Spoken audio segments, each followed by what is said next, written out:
What's up, everybody, and welcome to this latest video that I have for you guys today.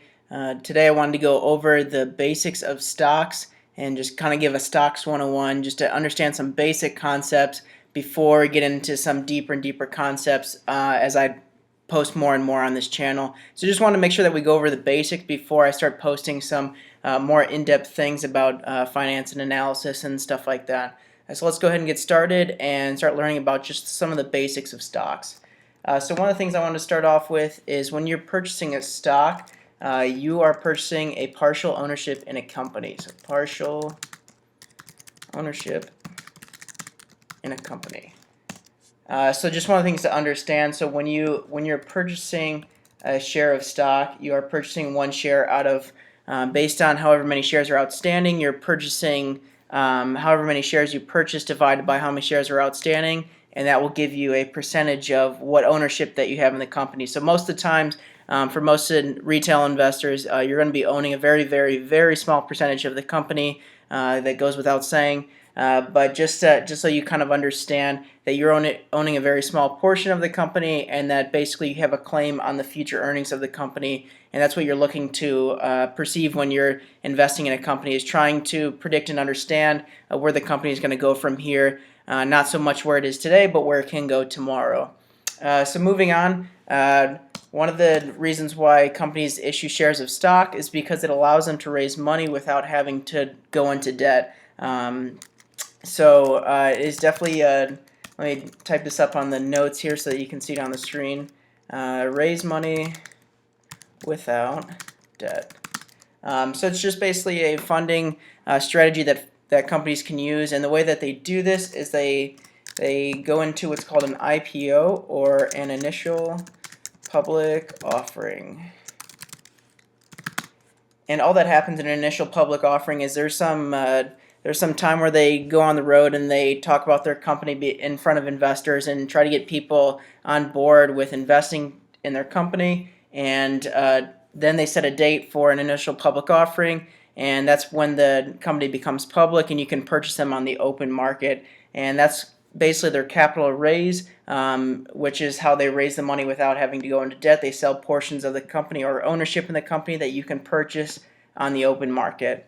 So one of the good things about this is not only just being able to raise capital, but as you'll see with if you look into some companies, that they incentivize their employees through stock options, and so this gives them that option when they start raising or going public with their companies. They can give them stock options and stuff like that that the employees can later sell on the open market, based on certain rules that they have for being an insider in the company. But gives them some basically some incentive for the employees to work harder and perform better for the company, because obviously their performance is tied to their compensation, and as they can see on the open market, they can see the value of their compensation going up or down, and which motivates them in either a negative or positive way, telling them whether they should work hard or where their hard work is going to, and it's obviously putting more money into their pocket. So it can be a good thing for shareholders, but also stakeholders, or people that are contributing some sort of sweat equity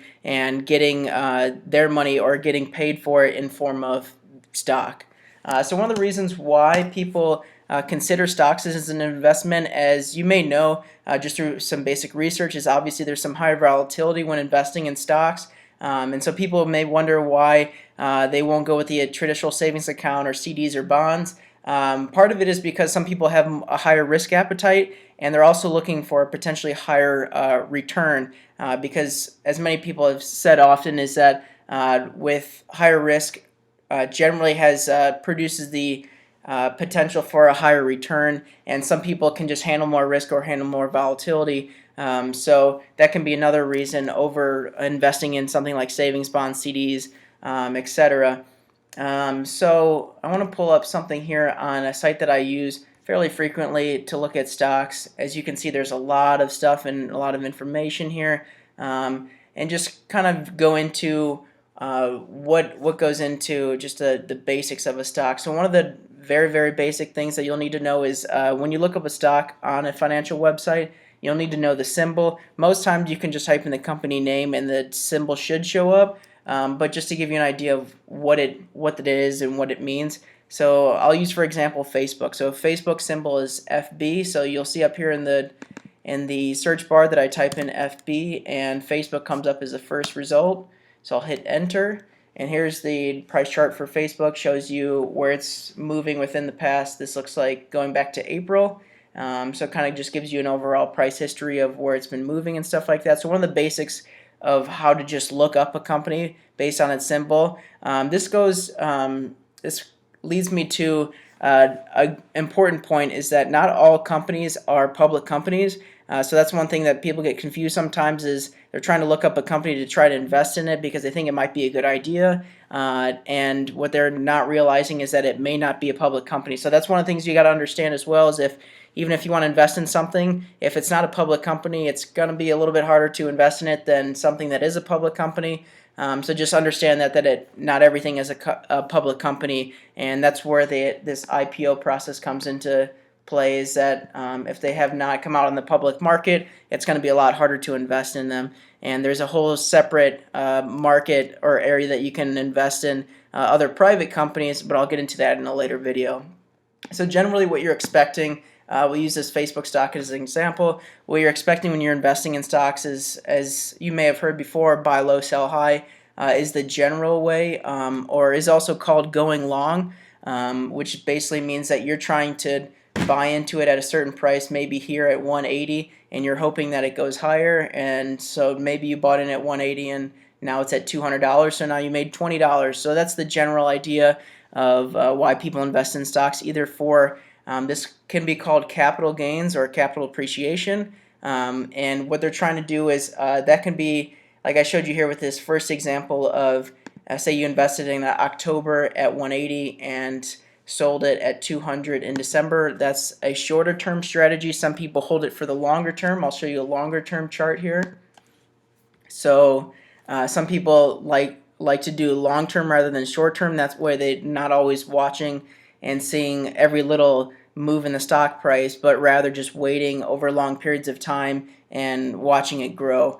So as you can see, there's definitely a lot more growth here if the longer time horizon that you have. So that's other people's strategies, maybe more towards long term. One of the other ways to make money, there's generally two big ways. So like the first one I mentioned is capital gains or capital appreciation, and that's basically just a growth in the stock price. But another way, as you can see here, Facebook does not have this way, which is a dividend. So you'll see here dividend percentage and dividend in terms of dollar amount. So I'll look up a different stock that does have a dividend, like Union Pacific, which is the symbol UNP. So here's Union Pacific, and as you can see, their stock price has moved quite a bit higher over a long period of time. So if you're a long-term investor, this has been a pretty good investment for you. But along with that, not only did you get capital appreciation or capital gains from the upward movement in the price, but you've also seen the dividend that they've paid out, and I believe it's a quarterly payment. So this is the 2.18% is an annual percentage, yield of what you get based on the stock price, and the dollar amount here is showing $3.88 on an annual basis. So obviously this dividend yield percentage is going to change with the stock price, because if the dollar amount stays the same, it's basically $3.88 divided by whatever the current stock price is. So this dividend yield can go up or down if the dividend stays the same. So I'll show you, let's look this up on another website that I use, which is called, let me see if I can pull it up so that you can see it within the view, seekingalpha.com, or let me move it down here.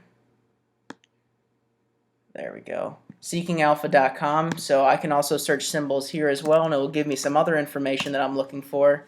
So let's go ahead and search Union Pacific or UNP, like I said before, and we'll go ahead and look, and we'll actually look at the dividends. So they have a dividend tab here where you can see dividends over a longer period of time. So here's the dividend yield over a longer period of time, and it will show you just basically how it's gone up and how it's gone down, and you can also see it on a dollar amount basis. So this shows you how they've grown their dividend on a dollar amount basis over time, so that you can also see that as well. So that just gives you an idea, And I believe on this first tab here it showed, like I said before, I assumed that it was quarterly, as most dividends usually are quarterly, paid out on a quarterly basis, which means 4 times a year or every 3 months.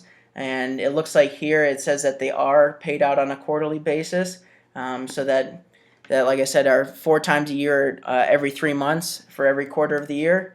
So that's a good thing that you're also, like I said, you're getting that capital appreciation along with the dividend payout 4 times a year, and then making that extra 2.18% on an annual basis. So those are the two main ways that you can make money with stocks, and that the way that people normally try to make money with stocks. But one of the other things I want to cover for just the basics of stock is also understanding when people try to get into stocks and stock investing, they generally look at the upside and not so much the downside. And that's a very important factor that people don't always look at, and they always see that everything's so optimistic and that look at all this money that I can make, and that's just not a realistic view, or a realistic view that you should have of things. So one of the ways that people try to cover the risk is they try to diversify into other things, or they try to invest in, let's say if they're trying to invest in many different stocks, they'll invest in like 10 different stocks, so that way if one stock goes down, then basically it's not going to affect them as much as if they had all their money in that one stock. So let me make an extra note here for risk. One of the ways that to manage risk is to diversify. So we have diversify, and one of the ways that people do this is they'll invest in a not so newer thing. It's been out for quite a while, but newer in terms of if you're looking at a long-term perspective, is ETFs. And it makes it very easy because they trade just like a stock. I'll show you a very popular one. This is SPY. It's an ETF that mirrors the S&P 500. And the S&P 500, if you've seen some of my other videos, is a broad-based index that invests in 500 of the largest companies in America. And it's a market cap weighted, meaning that the larger the market cap, the higher the weighting is in the portfolio. And so this is one way that people try to diversify their portfolio, is by investing in something that's very diversified, that invests in 500 different companies, rather than just like I showed you with the one, either Union Pacific or Facebook even. That way they lower their amount of risk. You also can limit your upside in doing this. Obviously, when investing in 500 different companies, you're going to drastically lower the price movements in the overall movement of your portfolio. But at the same time, you're also going to kind of limit your upside as well. So some of these may outperform the S&P, but like I said, this is generally a risk-reducing strategy. So I'll go ahead and put ETFs down on here as one of the strategies that some people try to diversify away their risk, or at least to lower the risk, because like I said in the beginning of the video, when prefacing this whole idea of stocks and stock investing, is that people generally have a larger risk appetite, but that doesn't mean that they want to just go throw all their money in something and just gamble it away. So that can be a risk-reducing strategy. There's also some other trading strategies that there's many different ones out there that use a multitude of different factors. But there's very niche trading strategies that people use to either short-term trading strategies or different hedging techniques, and all sorts of things like that I can get into in later videos, because some of them are very complicated. Some of them use derivatives, and so if I were to talk about it now, it would make this video twice, 3 times, 4 times as long. But just a brief overview and understanding of that. One other thing I want to get into is in terms of stock basics, is there's also different kinds of stocks that are publicly traded. So there's also Class A and Class B shares. I'll show you a very popular one with a popular company, or at least it's popular because of the man who's involved in it, who's Warren Buffett. And so he runs this company, Berkshire Hathaway, and they own a lot of different companies, and their general investment strategy is in value investment. And so this is the Class A shares. that you can invest in, and this one, as you can see here, is $338,000, $901 per share. And so he also wanted to create a lower priced share base, so he issued a Class B set of shares. This one is $225.92. So obviously there's a Class A and Class B shares, so there's more shares out on the market, ultimately lowering the price, but at the same time gives the ability for different types of investors with different amounts of money to invest in the same company. There's a lot of different strategies of reasons why they would issue Class A, Class B shares. This is just one reason and just one example, but just to kind of show you a very basic example to get you started. One final thing that I want to talk about is how you purchase stocks or how you purchase shares. So one of the ways you do that is through a broker, and so you have to go through a broker. And I was reading this article on NerdWallet and noticed that they had some examples of brokers at the bottom of their page. So I'll show you some of these. There's E-Trade, TD Ameritrade, Merrill, and some of the other ones that you may see on YouTube that people have used are like the Robinhood app that you can get on your phone. There's also Charles Schwab, but just a lot of different options. And generally just a quick overview of what a broker is there somebody that's pretty much a middleman to connect you to the exchange. So they hold the shares for you.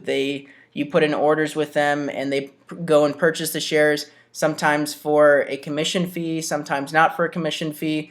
You definitely have to look into that when you're trying to decide on a broker. But generally what they do is they hold your shares for you at an account with them, and they're, like I said, the middleman that can go to the exchange and purchase shares for you. They can do many other services. It varies broker to broker. Some of them can do short sales for you, which is a certain strategy on how you can bet when if you think that a stock is going to go down in a way that you can make money on that. Some of them will allow you to do that. Other ones will allow you to do margin trading, which is borrowing money to add to your position to leverage the returns that you get, so you can ultimately boost your return. If you think that something is going to go up, then you can borrow money to add to that position and ultimately amplify your returns, but also you're amplifying your risk. So some companies will offer that. Other companies will offer options trading as well, also known as derivatives. I can get to that in a later video. There's other things offered like education, so giving you basic ideas of how different things work on their platform, but also other analytical tools in terms of fundamental and technical items. So that's just a basic overview of stocks. If you have any questions, go ahead and put them in the comment section. I can make separate videos just to give you a better understanding of what you're looking at. And one thing to know when you're looking to invest in stocks or looking to get started in something like this, one of the things that you definitely should do before you even start investing is to talk to a certified financial advisor or a financial planner, somebody that has your best interest in mind and that can give you that overall big picture view based on what amount of risk they think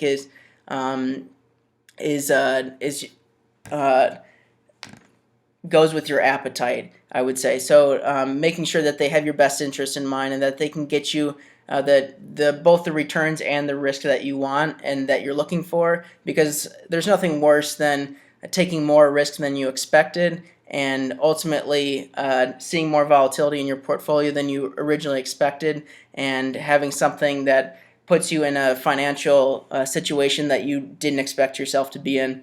So give this video a thumbs up, go ahead and subscribe, and look out for our future videos. Thanks for watching.